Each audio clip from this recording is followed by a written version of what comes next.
I don't feel pain, fear, desire. It's like all things that make us human are fading away. It's like the less human I feel, all this knowledge about everything, quantum physics, applied mathematics, the infinite capacity of a cell's nucleus, they're all exploding inside my brain, all this knowledge. I don't know what to do with it.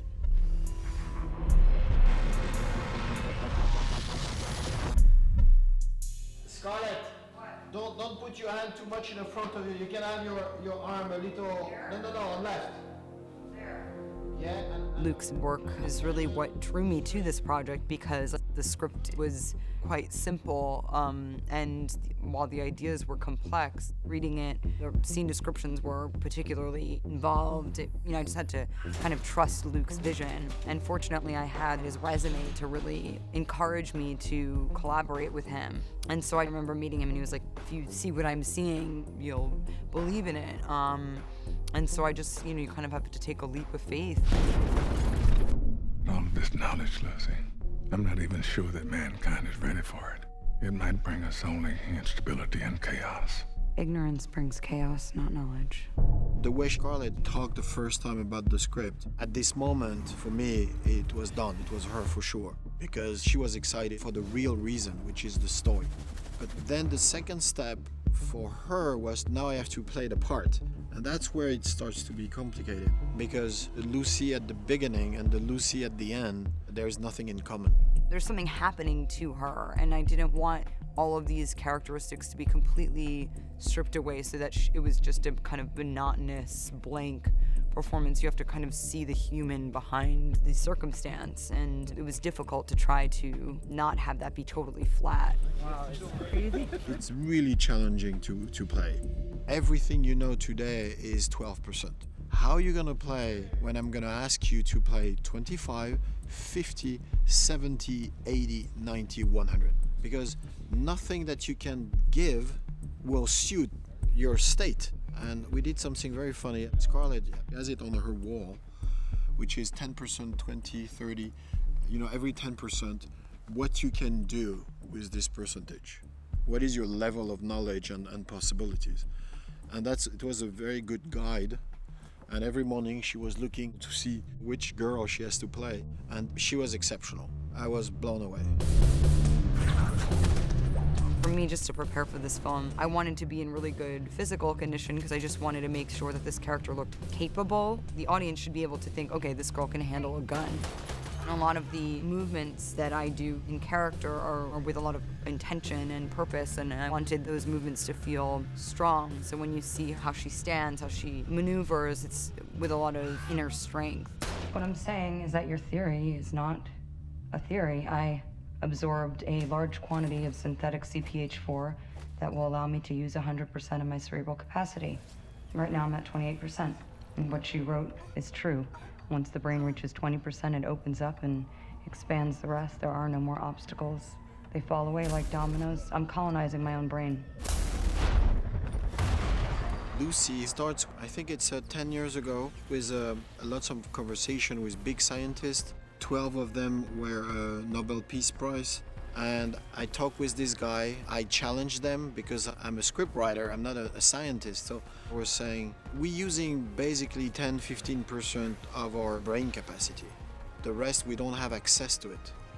And I was fascinated by that. What happened if, rather than to have access to 15% of our own body, we have 100? And they can't answer you because they say, yeah, but we need to prove it. But right now they can't prove the reverse. So it was a very, very amazing time that I spent with these guys. Sir? Yes. Has it been proved scientifically?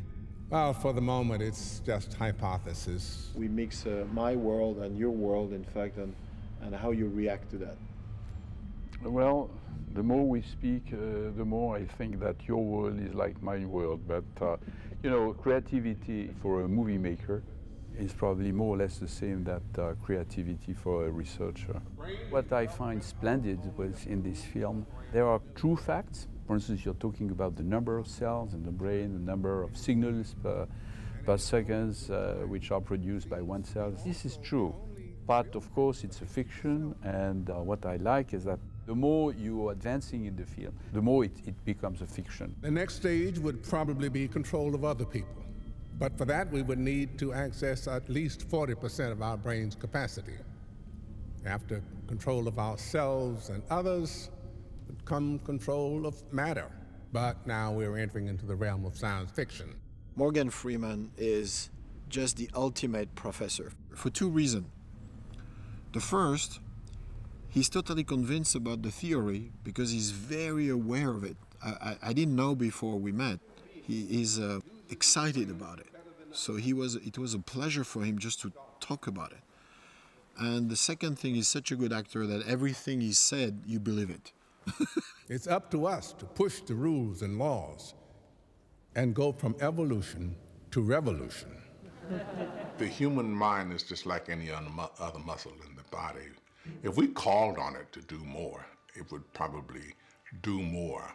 I fantasize that what we can imagine, we can do. Excuse me, sir, Yes. but what would happen if, for some reason, we ignore somebody unlocked 100% of the cerebral capacity? 100%? Yes? I have no idea.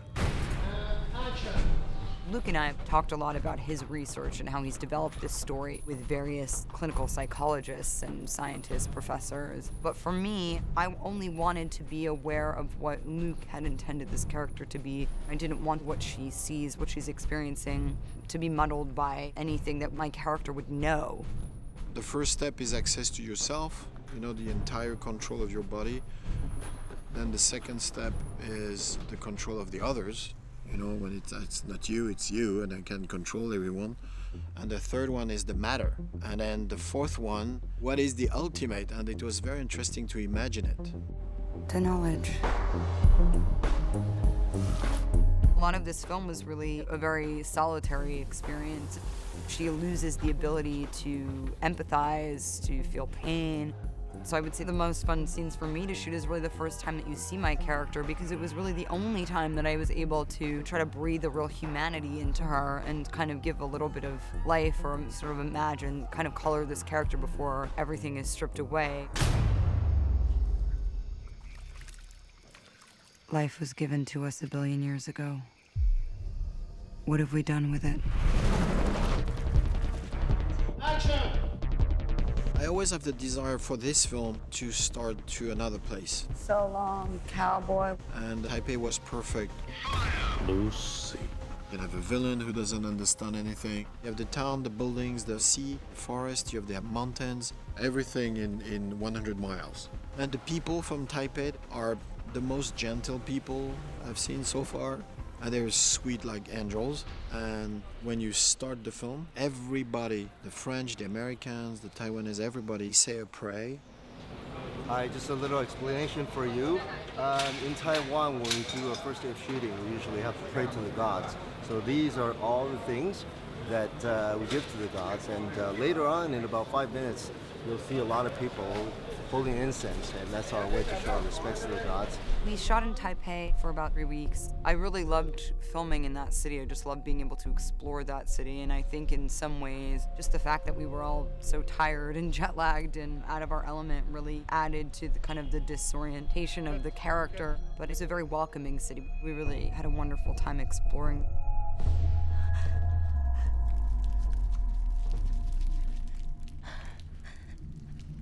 Do you speak English? Yeah, good, very good. The first few days, it's a little confusing because I'm in sick, speak only Korean. But I have also people from Taiwan who speak only Taiwanese, and French who doesn't speak English, and English who doesn't speak French. So I have basically 3 translators next to me, and every time I say something, everybody's like, what do you want to do? Everybody was talking. It was very funny on the set. Learning's always a painful process. Like when you're little and your bones are growing and you ache all over. Can you believe I can remember the sound of my own bones growing? Action. It was wonderful working with Choi. He's a formidable co-star. We didn't speak the same language, but we could communicate very much with our expression. He's a very warm person. So even though we were doing scenes that were really violent and cold and brutal, he was lovely, and was always happy to be on set, and also was wonderful to watch because he's so incredibly expressive, and I think he added a lot to this character that could just be seen probably as evil or bad, and he really fills out that character and makes it a very multifaceted one. Thank you. See you tomorrow. See you tomorrow. 모처럼 휴가를 받아서 집으로 가고 있는 중에 룩 베송 감독이 저를 찾는다고 굉장히 놀라웠고, 제가 그 신인 배우 시절에 그분의 영화를 보면서 굉장히 많은 감흥을 얻었던 기억이 떠올랐어요. 그 순간 이렇게 연기 생활을 하다 보니까 이렇게 만나지는구나. I'm fascinated by Choi Min-sik. He's one of the greatest actors I met. He's a superstar in Asia. It's probably DiCaprio multiplied by Tom Cruise. And I think since Leon the Professional is Gary Oldman, I think that's the best villain I work with, because this one is really, really a villain. I'll be at your door in 12 hours. You always drive like that? I've never driven before. La voiture ressort ici à contresens. Ici va y avoir un gros crash de voiture. All the stunts were amazing. The car really fly in the air. In Paris, Luc had this crazy idea of having the car going through the opposite traffic on Rue de Rivoli, which is the heart of Paris. So it was kind of crazy. Rue de Rivoli, it's a very large 4 lines going one way, and Lucy just with a car go backward, full speed, in the middle of the day. So it takes a week to shoot that. And then your big stunt in a flea market. Most of the time when you do a stunt, it's very large, you don't have people. And here, it's at 2 p.m., full of people, and the cars are just like flying everywhere. Hey, I'd rather be late than dead. We never really die.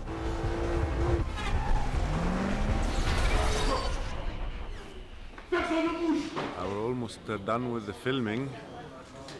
I'm gonna finish tomorrow, actually. Tomorrow's the last day. I've had so much fun. So much firing guns all over the place. It's been fantastic. We filmed at La Sorbonne, the most beautiful university in Paris. Sorbonne is one of the oldest university in Paris, and you have all this great knowledge. You know, I stopped school very early, I make films. And now I'm making a film about knowledge, and I'm just destroying their knowledge. I think in the walls we put more than 2,000 bullets, rounds, 2,000 of them everywhere. And I have this image of the first day when everything is clean and the last day, and you can't even recognize La Sorbonne. Do you understand English?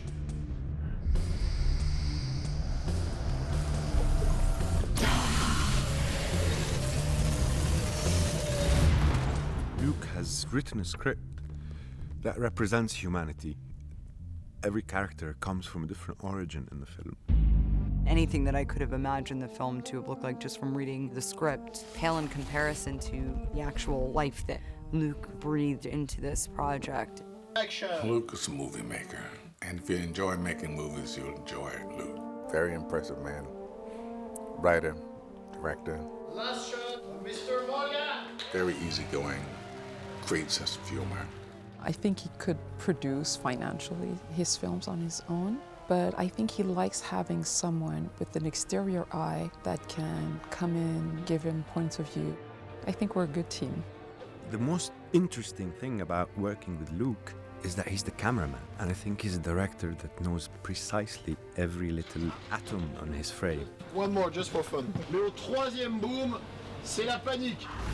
He's a formidable type of character because he knows what he sees in his mind and wants that vision to be executed perfectly. And you can see that in the way that he operates the camera and how he speaks with myself and the other actors. And I appreciate that in a director. Isn't that the craziest thing? It's my baby, you know, I love it. So I want to try to do my best everywhere. I like to be very close to the actors. That's why I have the camera on shoulder and I don't cut. They appreciate that a lot because all this part before action is where they have to prep And if they have to do that every 30 seconds, it's just exhausting for them. Especially with Scarlett, she is amazing. Every time she have scenes with emotion and it needs to come, everybody was there, but the only two where we're looking at each other, it was her and me. And you feel that she's ready. And you just want to be here for her. You just want to say, oh, she's ready, let's go. Where is she?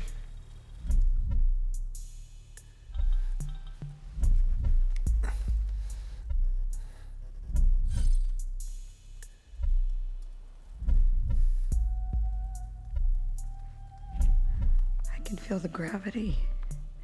I can feel the rotation of the earth.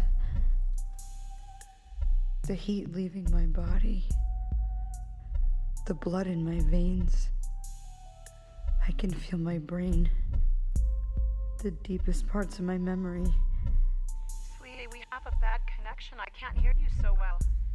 What did you say about memory?